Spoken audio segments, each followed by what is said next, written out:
വിനീതേട്ട പൊറുക്കണം, നല്ല വിഷമമുണ്ട്. അതുകൊണ്ട് മാത്രം ഞാൻ ഇങ്ങനെ പറയണത്. ഏകദേശം നിങ്ങളുടെ സ്വന്തം കിട്ടി. ഇന്ന് നമ്മൾ സംസാരിക്കാൻ പോകുന്നത് വിനീത് ശ്രീനിവാസന്റെ കരം എന്ന സിനിമയെ കുറിച്ചാണ്. എനിക്ക് ആകെ കൂടെ ഇഷ്ടപ്പെട്ടത് ഇതിന്റെ സിനിമാറ്റോഗ്രാഫിയാണ്. എഡിറ്റിങ്ങും സൗണ്ടും മര്യാദക്ക് ചെയ്ത ഏത് പാട്ട സാധനം വേണമെങ്കിലും നമുക്ക് തിരിച്ചു കൊണ്ടുവരാൻ പറ്റും. അമ്മാതിരി ലെവലിലോട്ട് എത്തിക്കാൻ പറ്റും. പക്ഷേ ഇവർക്കത് പറ്റിയില്ലല്ലോ എന്ന് ആലോചിക്കുമ്പോഴാ ബാക്കിയൊക്കെ എന്തി കാണിച്ചു വെച്ചിരിക്കുന്നേ. കഷ്ടമുണ്ട്. ഞാൻ ഫസ്റ്റ് ഹാഫ് ആയപ്പോ തിയേറ്ററിൽ ആലോചിച്ചു ഇപ്പൊ എന്താ പറയാ. ഇപ്പൊ മനസ്സിലായി ഒന്നും പറയാനില്ല.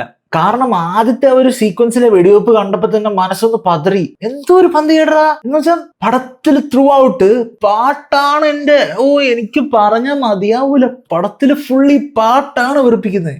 വിഷ്വലും പാട്ടും കൂടെ ചേരുന്നില്ലെന്നേ. അപ്പോഴേ മനസ്സിലായി കയ്യിൽ നിന്ന് പോയി. അയ്യോ, ഇതിന്റെ ഇടയിൽ ഒരു ചെണ്ടമേളൊക്കെ ഉണ്ട് ഫൈറ്റ് സീക്വൻസിന്റെ ഇടയ്ക്ക്. ഞാൻ ഇപ്പോഴും പറയാ അങ്ങനത്തെ ഒരു സീക്വൻസ് പൊളിച്ചാനെ. അത് ആ എഡിറ്റിങ്ങിലൊക്കെ ഒരു ഫൈറ്റ് സീക്വൻസ് ഒക്കെ എമ്മാതിരി എഡിറ്റ് കൊണ്ടുവന്ന സീൻ മാറിയാനെ. അതിന്റെ ഇടയിൽ ചെണ്ടമേളം എന്നൊക്കെ പറഞ്ഞു കഴിഞ്ഞാൽ തിയേറ്റർ പൊളിക്കും. പക്ഷെ ഇവിടെ ഫൈറ്റ് സീക്വൻസ് ചെണ്ടമേളം അങ്ങോട്ട് ബന്ധമില്ലാത്ത പോലത്തെ ഒരു സാധനം. എന്തുവാ. എന്റെ കൂട്ടുകാരൻ പറഞ്ഞത് ഇത് ജോൺ വിക്ക് ആയോ അതും ഇല്ല, എന്നാ എന്തെങ്കിലുമൊക്കെ ആയോ അതും ഇല്ല.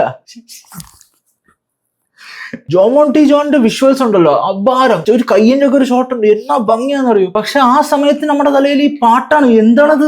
എന്തത് ആ വെച്ചൊരു പാട്ട്, അതൊന്നും കിട്ടാഞ്ഞിട്ട് ഓ വെച്ചൊരു പാട്ട്. പടം മുഴുവൻ അത് തന്നെ. ബാബുരാജിനകത്തുണ്ടല്ലോ പുള്ളിക്കാരൻ ഇംഗ്ലീഷ് ഉണ്ടല്ലോ, നമ്മുടെ അക്കരെ കാഴ്ചയിൽ ഇംഗ്ലീഷ് പോലെ.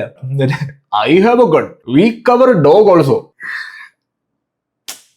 നമുക്ക് നല്ലൊരു ഫൈറ്റ് സീക്വൻസും സൗണ്ട് എഡിറ്റിങ്ങും പറഞ്ഞിട്ട് കാര്യമില്ല. അതൊക്കെ കാണുമ്പോൾ കിട്ടുന്ന ഒരു സാധനം ഉണ്ടല്ലോ വയറ്റില്, അത് വയറ്റിലാണ് അടിവയറ്റിലാണ്. അപ്പൊ ബൈ.